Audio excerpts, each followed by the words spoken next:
صاحب سے یہ کہ مزارات پہ جانے کا شرعی حکم کیا ہے؟ جیسا کہ ہم مزارات پہ جاتے ہیں تو ہم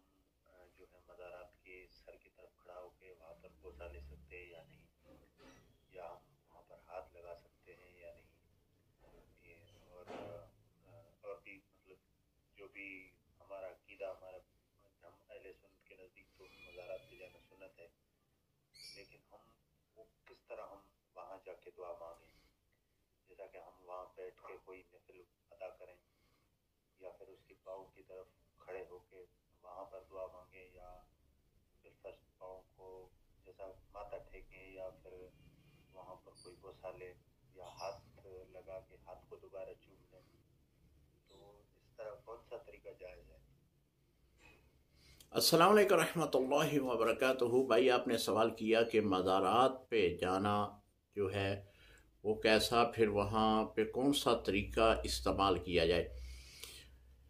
اعلیٰ حضرت عظیم و برکت امام احمد رضا خان بریلوی رحمۃ اللہ تعالی علیہ نے آپ نے مزارات پر جانے کا طریقہ جو ہے وہ بتایا ہے کہ آپ کسی بھی مزار پہ جائیں تو جو صاحب مزار ہے اس کو آپ پہلے سلام پیش کریں، اس کے بعد آپ 2 فٹ کے فاصلے پہ کھڑے ہو جائیں یا پھر بیٹھ جائیں، وہاں پہ قرآن پاک کی تلاوت کریں اور پھر آپ اصالِ ثواب کریں اس صاحب مزار کو۔ تو پھر اللہ کی بارگاہ میں یوں دعا کریں کہ اے اللہ، اس بزرگ ہستی کے صدقے میں میرے گناہ معاف فرما دے، یا جو بھی دعا، جو بھی مشکل آپ کے پاس ہے وہ اس بزرگ ہستی کے وسیلے سے آپ دعا مانگ سکتے ہیں۔ یا پھر دوسرا طریقہ یہ ہے کہ آپ اس صاحب مزار سے مخاطب ہوں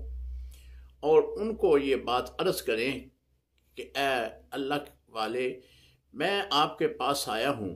اور مجھے یہ مشکل ہے، آپ اللہ کے ہاں دعا کریں کہ اللہ تعالیٰ میری یہ مشکل آسان فرما دے۔ یعنی یہ 2 طریقے ہیں کہ یا تو اللہ رب العزت کے سامنے صاحب مزار کا وسیلہ ڈالا جائے، یا پھر صاحب مزار سے مخاطب ہو کر اللہ کی بارگاہ میں دعا کے متعلق ان کو عرض کی جائے۔ باقی رہا کہ مزار کو چومنا، جی چومنا منع ہے، اسی طرح متھا ٹیکنا بھی منع ہے، سجدہ تو ویسے ہی حرام ہے۔ اگر آپ اپنے والدین کی قبر پہ جاتے ہیں تو وہاں پہ والدین کے جو والدہ ہے اس کے پاؤں کی طرف چومنا یہ سنت ہے، اور باپ کی پیشانی کی طرف چومنا یہ بھی سنت ہے۔ حضور علیہ السلام کی ایک حدیث مبارکہ ہے کہ ایک صحابی حضور علیہ السلام کی بارگاہ میں آئے، عرض کی کہ یا رسول اللہ صلی اللہ علیہ وسلم، میں نے منت مانگی تھی کہ میرا فلاں کام ہو جائے تو میں جنت کی چوکھٹ کو بوسہ دوں گا، تو یا رسول اللہ صلی اللہ علیہ وسلم وہ کام تو ہو گیا، اب جنت کی چوکھٹ کو کیسے بوسہ دوں؟ تو حضور علیہ السلام نے فرمایا کہ تیرے ماں باپ زندہ ہیں؟ عرض کی کہ یا رسول اللہ زندہ ہیں۔ فرمایا پھر جا ماں کے قدموں کو بوسہ دے اور باپ کی پیشانی کو بوسہ دے، جنت کی چوکھٹ کو بوسہ ہو جائے گا۔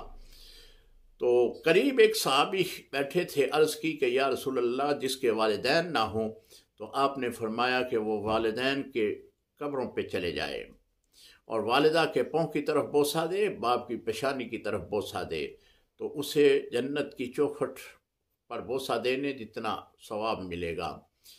تو والدین کی قبر پہ بوسہ آپ دے سکتے ہیں، لیکن اس پر بھی اعلیٰ حضرت نے لکھا ہے کہ اس وقت دیں کہ جب آپ کو کوئی دیکھ نہ رہا ہو۔